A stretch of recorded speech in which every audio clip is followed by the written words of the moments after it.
Hi అండి అందరికీ. అందరూ ఎలా ఉన్నారు? బాగున్నారా? అందరూ బాగుండాలని నేనైతే మనస్ఫూర్తిగా కోరుకుంటున్నాను. ఇవాళ అయితే నేను సాటర్డే మార్నింగ్ లాగా అయితే మీతో షేర్ చేసుకుంటున్నానండి. అన్నిటికంటే ముందుగా అయితే ప్రతి ఒక్కరికైతే చాలా థ్యాంక్స్ అండి. ఎందుకు అంటే మన ఛానల్ని సబ్స్క్రైబ్ చేసుకొని అండ్ సపోర్ట్ చేస్తూ నన్ను ఇంతవరకు తీసుకొచ్చినందుకు. అండ్ మ్యాటర్కి వచ్చేస్తే ఇవాళ అయితే రామాలయం ఉంది మా ఊర్లో. సో బంతిపూల మాలలు అయితే అల్లిచ్చాను. సో అదను మార్నింగ్ నేను పూజ ఎలా చేసుకున్నాను, ప్రసాదం ఏం చేశాను అన్నది అయితే ఈ వీడియోలో అయితే షేర్ చేస్తాను. అండ్ ఒక స్మాల్ రిక్వెస్ట్ అండి, మన ఛానల్ ఇంకా ఎవరైనా సబ్స్క్రైబ్ చేసుకోకుండా వీడియోస్ చూస్తున్నట్లయితే, మీకు వీడియో నచ్చుతుంది అనుకున్నట్లయితే ప్లీజ్ మన ఛానల్ని అయితే సబ్స్క్రైబ్ చేసుకోండి. ఇంకా మార్నింగ్ అయితే కొంచెం లేట్గానే లేచాను, 7కి అలా. అమ్మ అయితే ఇంట్లో అన్నం కూరలు అలాంటి పనులు అయితే కంప్లీట్ చేసేసుకుంది. నేను ఇంకా టిఫిన్ కూడా అయితే ఏం చేయలేదు. పాపకి ఇలా ఇంకా పొంగల్ వండుతున్నాను, ఆ పొంగల్ పెడదాంలే అని చెప్పేసి కొంచెం 9కి అలా అని అవుతా, ఆ టైం కన్నా అయిపోద్ది కదా, ఆ టైంకి పెట్టేద్దాంలే అని చెప్పేసి ఇంకా డైరెక్ట్గా అయితే పూజకు కావాల్సినవి ఆ పని అంతా అయితే స్టార్ట్ చేసేసాను. ఇంకా ఇల్లంతా క్లీన్ చేసుకున్న తర్వాత అయితే ఫస్ట్ అయితే పప్పుబేళ్ళు అయితే నానేసానండి. అవే కందిపప్పు. ఎప్పుడన్నా ఉడకబెట్టుకునే ముందు ఒక 10 నిమిషాలు కానీ పావు గంట కానీ నీట్గా కడిగి తర్వాత నానబెట్టుకొని కానీ పప్పు మనం ఉడకబెట్టుకున్నట్లయితే చాలా త్వరగా అయితే ఉడికిపోద్ది.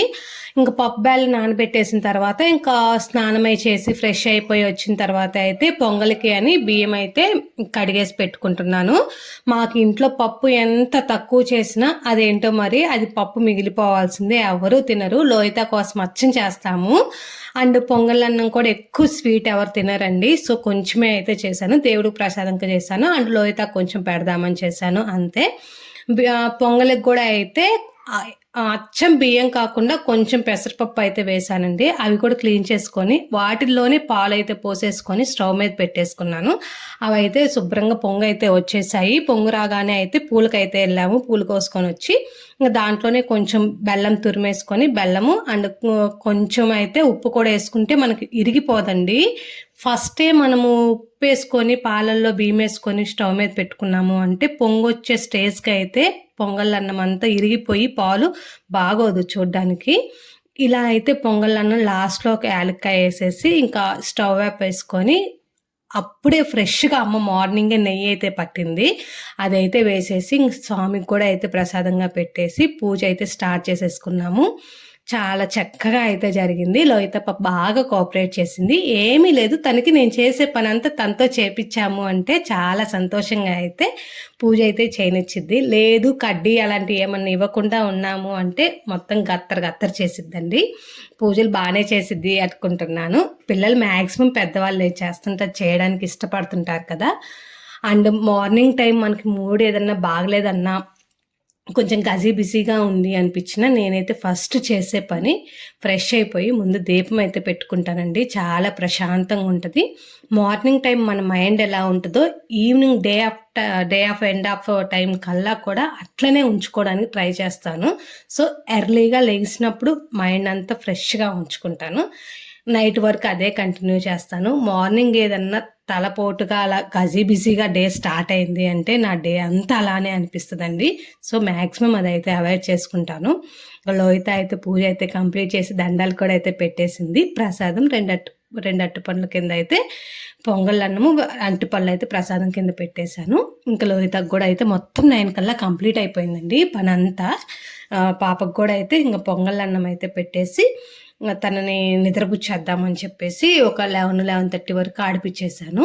ఇంకా ఈ పూలు అయితే బంతిపూలు, అసలు బంతిపూలు ఇప్పుడు ఎందుకు వచ్చాయి, ఎందుకు మాలలు కడుతున్నాము, స్పెషల్ ఏంటి అని మీకు అయితే డౌట్ రావచ్చు. స్పెషల్ అయితే ఏమీ లేవండి. మీకు ప్రీవియస్ వీడియోలో కూడా చూసుంటారు, నేను ఆల్రెడీ పెట్టున్నాను. పక్కింటి వదిన ఇలా బంతిపూలు మొక్కలు నాటితే ఎన్ని పూలు అయితే పూసున్నాయో అవి అన్నీ ఒక్కోటి కోసిన అయిపోవు కదా. సో ఇలా మాలలు కట్టి ఇక్కడ మనకు దగ్గరలోనే, ఇంటి దగ్గరలోనే రామాలయం అయితే ఉంటే రామాలయంకి ఇద్దామని చెప్పి వాళ్ళు అనుకున్నారంట. పూలైతే కోసారులే కానీ అల్లడానికి వాళ్ళు మార్నింగ్ 7కి వెళ్తే నైట్ 7కి వస్తారు పనికి వెళ్తే. నాట్లో నేను చెప్పాను కదా, వాళ్ళకు కుదరదు, నేను ఇంటి దగ్గర ఉంటాను కదా అని నా దగ్గరికైతే ఎర్లీ మార్నింగ్ 7కే తీసుకొచ్చింది. నేను అప్పుడు ఏం ఆలోచించానంటే, ఇఫ్ ఇన్ కేస్ పాప నిద్రపోకపోతే నాకు అల్లడానికి కుదరదు. సో, అవన్నీ పూలన్నీ వేస్ట్ అయిపోతాయి. అల్లకపోతే పాప కూడా చీల్చేసిద్ది అని చెప్పేసి, వద్దు వదినా అని చెప్పి ఇచ్చేసాను రిటర్ను. కానీ తర్వాత మనసుకు అనిపించింది, దేవుడికి సేవ్ చేసుకోవాలి అంటే అదృష్టం ఉండాలి. మన దాకా వచ్చింది మనం ఎందుకు మిస్ చేసుకోవాలి అని నేను మళ్ళీ ఇంటికెళ్ళి అయితే తీసుకొచ్చుకున్నాను. ఇఫ్ ఇన్ కేస్ పాప నిద్రపోతే ప్రశాంతంగా అల్లుకుందాం, పాప నిద్రపోకపోతే ఏదో ఒకటి చేద్దాంలే థాట్ అయితే వచ్చింది. మా నాన్నతో బయటకెళ్ళా పంపిద్దాము, లేకపోతే ఈవినింగ్ ఖచ్చితంగా బయటకైతే వెళ్ళిద్ది నాన్నతో పాటు, ఆ టైంలో అయినా కుడదాములే అని చెప్పేసి రిటర్న్ అయితే తీసుకొచ్చేసుకున్నాను. అన్నీ అయితే చిన్న చిన్న మాలలే కట్టాను, మరీ పెద్దవి కట్టలేదు, మరీ చిన్నవి కాకుండా మీడియం సైజులో కట్టాను. రామాలయం దగ్గర ఏముంటారు, ఖచ్చితంగా రాముడు, సీత, లక్ష్మణుడు, ఆంజనేయ స్వామి ఖచ్చితంగా ఉంటారు కదా. సో ఫస్ట్ అయితే ఆ 4 విగ్రహాలకి 4 మాలలు అయితే అల్లానండి. ఇంకా పూలైతే మిగిలిపోయాయి, ఇంకో 2 అయితే వచ్చాయి చిన్న చిన్నవి. గుళ్ళో ముందు అక్కడ ధ్వజస్తంభం దగ్గర అక్కడ వేస్తారులే అని చెప్పేసి కొంచెం 2 అయితే చిన్న చిన్నగా అయితే అల్లాను. ఇంతకుముందు కూడా ఒకసారి కనకంబరాలు పెద్ద మాల అయితే కట్టి ఇచ్చాను.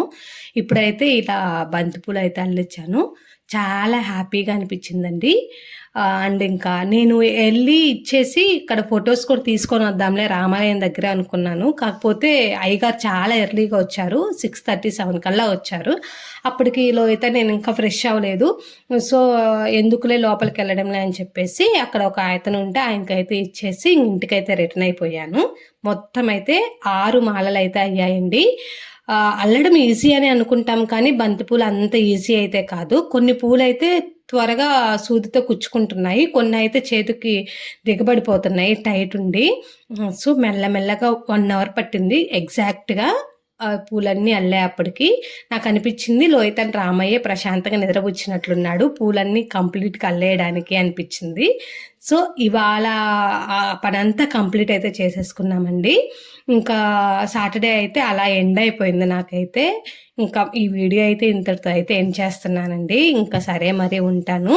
వీడియో నచ్చినట్లయితే ప్లీజ్ లైక్ అయితే వేయండి. మీకు ఇంకా ఏమన్నా మంచి మంచి వీడియోస్ కావాలి అంటే మన కమెంట్ సెక్షన్లో కమెంట్ చేయండి. బాయ్.